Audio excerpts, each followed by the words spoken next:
I'm playing something almost every week, and sometimes I want to talk about it and give you a vertical slice. So stick with me for some lightning reviews. This week on the chopping block. This week I've been playing two games, Inertial Drift and Absolute Drift. Let's start with Inertial Drift. Actually, let's start with my usual background and foundation laying. By this point, my love of arcade racers is no surprise. What I haven't discussed much in previous videos is that I very much enjoy Initial D and, by association, drift racing. I mean, I was recently made unreasonably happy when I stumbled across a guy by the name of Turbo who makes eurobeat remixes of various songs just because Initial D instilled a love for that genre of music.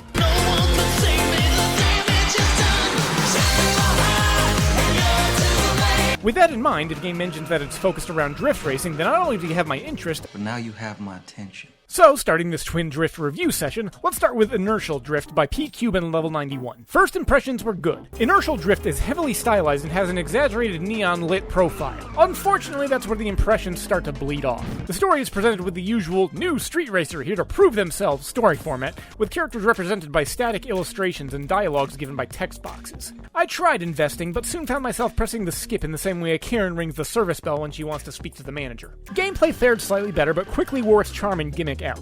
The main tweak to racing gameplay is marked by the fact that one analog stick turns the car, and the other controls how far you swing out to drift. It makes for a dramatic-looking drift and gives a unique style to its presentation, but in practice it only makes it so you have to turn with two analog sticks instead of one. Let's demonstrate. To make a very light turn, just press the left stick. To make a tight turn, press the same direction on both sticks. To make a really tight turn, press both sticks and let go of the accelerator. Congratulations, you've beaten Inertial Drift. It also wasn't helped by the fact that once bored, you can look quite silly just by swinging your ass end back and forth given how extreme the drift mechanic visually manifests. Having had my fill, I moved on to the chaser of this twin drifting event.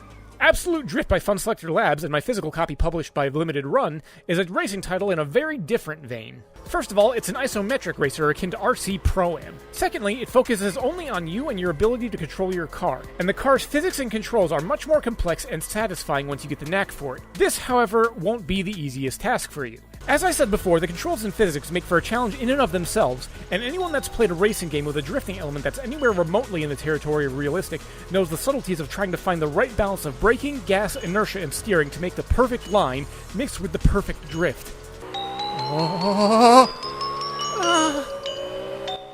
The sense of satisfaction when you first get a hang on the controls and perform your first ideal drift line is palpable, and from that point I was hooked. Of course, that was after stumbling on the basic starting oval track for about 10 minutes. On that note, the starting track is where I noticed how powerfully simple the visuals are, and that works to its benefit. No flashy neon signs, no distracting and overly ornate obstacles, no opposing vehicles so long as you have ghosts off, just you, your car, a track, and the line that your tires leave on the street behind you.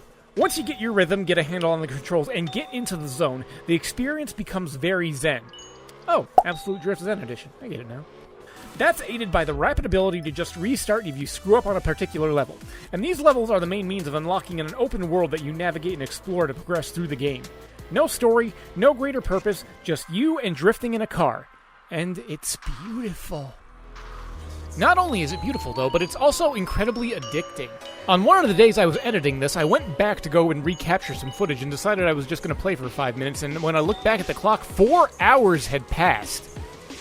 So, as you can clearly tell, the following Absolute Drift overtook and clearly surpassed the leading Inertial Drift, and comes out as the superior experience. Now, if you'll excuse me, I'm going to go rewatch my Initial D box set.